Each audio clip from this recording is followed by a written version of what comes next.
Well, hello everybody. Eric here, Driveline. It's good morning for a lot of you, good evening for some of you. I have this weird thing. Those of you who drive almost exclusively at night, and I know a couple of you, my trucks pretty much only run at night. And there's this weird thing where if you're consistently running at night, 7 p.m. is your breakfast time. That's your morning. That's when you get up. Midnight for most people in the world is like noon, kind of, to me. And then 7 a.m. is dinner time. Get ready to go to bed. So in conversation, when I'm on the phone or something, it makes it difficult sometimes to figure out if I say yesterday, like today is Saturday, but at 3 o'clock this morning when I was saying yesterday, I was referencing Thursday. Because I'm always kind of trapped between 2 days as far as the calendar is concerned. Anyway, I don't know if I'm describing that right. I'm sitting here, and by the way, the time changes tonight. We gain an extra hour. So that's going to be a little bit squirrely. That means we're entering a lot of darkness phase, which in terms of driving is great. In terms of going home, not so great. And I'm headed home. I'm going to be home for a month. But first, I'm at Harbor Freight right now. I got here. They don't open till 8, but I got here really early to get positioned so that I can get out of the parking lot. Because four-wheelers don't always take that into account. If you ain't parked right in a parking lot like this, you can get trapped in pretty quick when the sun comes up and the day crawlers come out. So I'm at Harbor Freight to pick up a tool that I'm getting pretty desperate for. I've put it off for a long time, and I just can't put it off any further. And I'm going to do a installation and review video of that when I get it up, because I've had a lot of conversations about this over the last few weeks with a lot of drivers. There are drivers that recommended it to me, and that's why, and Jim, who drives my Peterbilt, he has one, he bought one. So I'll talk about that in a minute, but first, something I'm super excited about is my friend Paulie sold me the Garmin Diesel OTR 1010. I believe he got a 1020, which was a newer. I think he went to Rand McNally, and then he didn't like that. He went, not Rand McNally, he went to a smaller one, didn't like it, and wanted to go back to the 10. So I think he's getting a 1020. But it's funny because he said that he was missing the 1010 after he sold it to me. He sold it to me for $150. So I'm stoked about it. Because I use the Garmin for a lot of things, and it thinks that I'm asking a question. No, I'm not asking you anything. I use it for a lot of things, but one of my favorite things, especially in the winter, is the weather overlays. And I don't know what it is with the diesel, but it is just spot on with its radar. It's better than any, because we have like AccuWeather and Weather Channel on the tablet. But the diesel's weather overlays are just spot on, man. I mean, last winter when I had the snow and ice overlays on the map, the second that the truck on the map crossed into light blue, it would start to snow. I mean, like the second the truck touched that blue area. And if it was dark blue, the snow started getting heavier. It was just spot on. So it kind of, I really liked, I mean, I do all weather, obviously my pre-tripping and all that, but having it in real time, kind of knowing when you're coming into it, when you might be coming out of it, can help you determine, make decisions while you're out on the road. So that was a big help to me. And going from the 7-inch to the 10-inch is I'm pretty stoked about it. I got to figure out where I want to mount it, because it's a beast. But I sent, after I sent him the 150 for this, I had a 7-inch, I think it was 710, I believe, that my friend Cody, Grand Flatbedder, you guys met him on this channel like 2 weeks ago.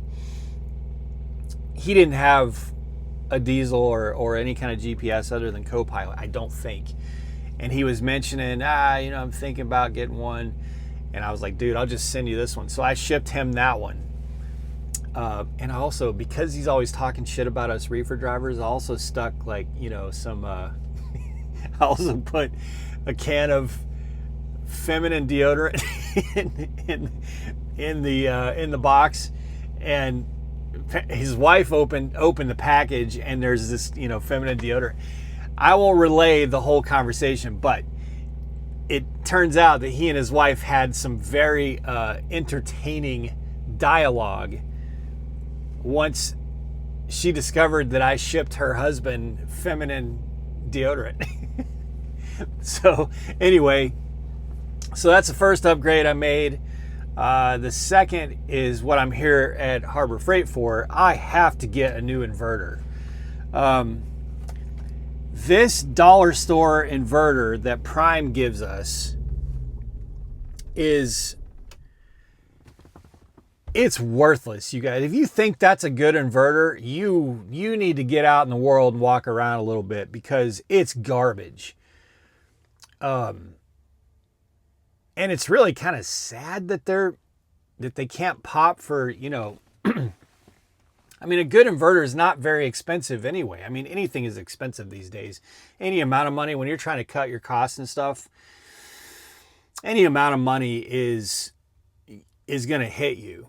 But the one that I'm buying is the Jupiter 2000 watt pure sine inverter. It's under 300. And my buddy Brian, BCH Transport, sent me a coupon yesterday while I was asleep that is 15% off any one item on October 1st and 2nd. So I was immediately, before I even drove last night, I'm like, I am finding a Harbor Freight that I can get my truck into, and I'm buying that tomorrow. I'm just not going to put it off any longer, because this garbage inverter that Prime put in here has ruined one of my Wi-Fi, my T-Mobile Wi-Fi. Cooked it. Electronics, the current is just not good. It's not healthy. It's not good for your electronics. And not only that, I can't get more than 800 or 900 watts out of that inverter at any given time. I just can't. It doesn't matter if the truck's running. It doesn't matter if the APU's running. Brand new batteries. Doesn't matter. I cannot get, there's no way that 1800 watts is coming through that inverter. Like I have a 700 watt water boiler, for coffee, instant coffee and stuff. And I can unplug everything else from the inverter and only have that one thing, 700 watt max, and 30 seconds into it, heating water up, this thing starts chirping and then shuts itself off. 700 watts. And again, that's with the truck running, and that's with the APU running. It's a garbage, cheap, dollar store inverter. So if any of you have problems with your inverter out there and you ain't getting 1800 watts, or you ain't even getting 12 or 1300 watts, could be your problem. Because the exact same thing was happening to Jim, who drives my Peterbilt. My fleet manager responded to something I asked. It's the exact same problem that I think Brian was having. I think Andy, some of you who are on Discord or in our social platform, you know these guys. Brian, he was having the same problem. There's a couple other guys who had the exact same problem, and they've all gotten that inverter. The Jupiter 2000 watt pure sine wave inverter. and instantly, like Jim, he runs an air fryer. He can run an air fryer, have his TV on, have his fridge plugged in, no problem. I can't even heat up water with this stupid thing. So, and I've kind of just been dealing with it and trying to get through, but I've just had it. And as soon as he sent me that 15% off coupon, it was like, okay, this is the time to do it. I know 15% is not, they're under $300 at Harbor Freight. But it's like, all right, if I'm getting like $45 off of it, like there's just no better time. I'm sick of it. I'm going to swap it myself. Now, if you have a truck that is under warranty, like Prime, if you're a Prime driver, Prime won't do it. They won't swap the inverter out. And I don't know if they'll let you do it on a standard lease. You have to ask. But if you're on a lease purchase, you can do it. But if you're in warranty, you want to have a paper trail. So in other words, you're going to have to go somewhere and have someone pay to have it installed. Why did that light just go off out there? Go to like a TA or Love's, unfortunately, because you need a paper trail that you had it professionally done, because as it was described to me, it can void your warranty if something goes wrong. And it's caused by the inverter if it's not professionally installed. And I don't think they'll let you put more than 2,000 watts. I could put a 3,000 watt on here. I mean, this is my truck. It's not Prime's truck. So I could do whatever I want. But I'm going to stick with the 2,000 because I don't need more than 2,000 watts. I just need to be able to use like 1,500 watts sometimes, not even always. In fact, rarely. But when I do need it, I do need it.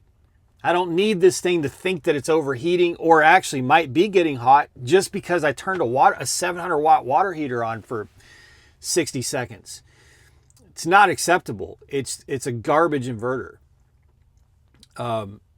And when you're buying, $160,000, $170,000, $180,000, $200,000 truck, it's pretty pitiful that you can't get a $300 inverter in there. Come on, man. Anyway, I digress. So that I'm taking care of. So I'm going to the 10-inch GPS, getting the Jupiter inverter. It shows on our website they have them here. I sure hope they do, because I plotted and planned this thing all night to be able to get here, and they open in about 45 minutes, which is okay because I needed to get a split anyway so that I can get to where I need to go next. So I'm getting those things knocked out. And then one thing that I'm going to be, when I get up there to Prime in December, after I take a month off for Thanksgiving for November, I'm going to go look at some trucks. And I'm going to be talking a lot about this. I've got a lot going on. You guys know, a lot of you know that I've been working on my studio, getting my editing and everything ready for what's coming.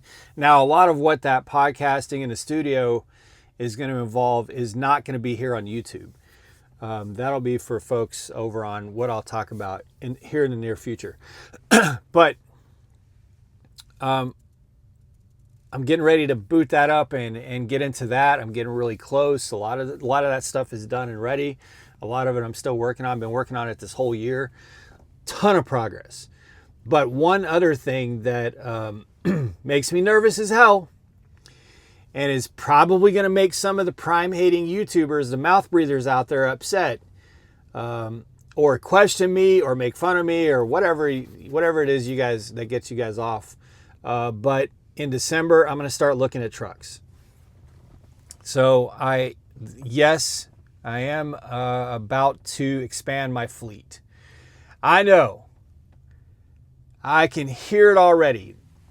The breathing through the mouths of the Prime haters out there, because they loved it when I talked about having to take a few steps back with my fleet building some time ago, as if business is just always supposed to be perfect and you're not supposed to have any hardship and you're not supposed to, learn from your mistakes. I guess some of these truck drivers out there and some of these YouTubers just have nothing but perfection and always make tons of money and never are in the hole. But for me, and I think the rest of the world, you know, we go through things that are painful. We go through things that we'd prefer not to go through. And the key is, are you able to learn from that so that you don't make the same mistakes again? So I'm going through a very careful, very methodical, intentional, strategic plan this time as I begin to expand my fleet pulling prime freight. And I'm pretty confident in my plan. I'm doing things differently. I'm doing things carefully. And I'm going to be talking about that in the next month or two, in December and January, and kind of just let you know my thought process behind it, and the moves that I'm going to be making, and how I'm going to be going about getting these trucks. It's a little bit, I think, unconventional, maybe in some ways. So I think that you'll find that interesting. A lot of you will find that interesting, I think. But, you know, so I won't be ready to pull the trigger in December, but I'll be close. I'm looking at late January, early February of actually pulling the trigger. Not ordering a new truck. No way. There is no way in hell. Especially in this freight economy, and guys, the freight economy is not good right now. We may be scooting through at prime, but it's not good out there, guys. There's not a lot of good news. One of the lessons I learned is that you have to be able to minimize your costs and maximize your cash flow in every way possible, especially now. And you have to be able to set up a scenario where your worst case scenario is that you're net neutral. So you need to either be net neutral or net positive. Occasionally, you're probably going to end up a little bit net negative, but you gotta minimize that as much as possible. For the rest of you fleet owners out there, and I know there's a couple of you who watch this channel, you know how easily it is to go 10,000 or more into the hole as a fleet owner. Not hard, not difficult. Can happen really fast. It can happen in a matter of days.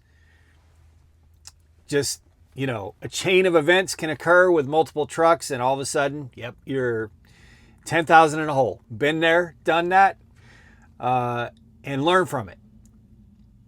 So I'm not going to be ordering a new truck. I just will not accept the payments of these brand new lease purchases. Not for me. I wish that I could. I'd love to have a new truck, but man, there's things more important to me than having a brand new truck, and that's having money.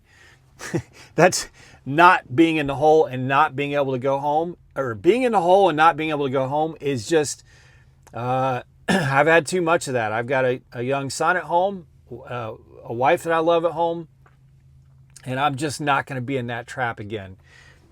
Never again. So I'm going to make decisions and take actions to build in a manner that avoids that trap.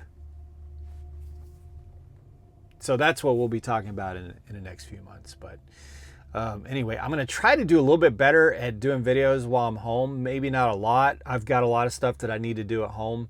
And when I get home, I focus on my family and the things that I need to do at home. I do not focus on YouTube.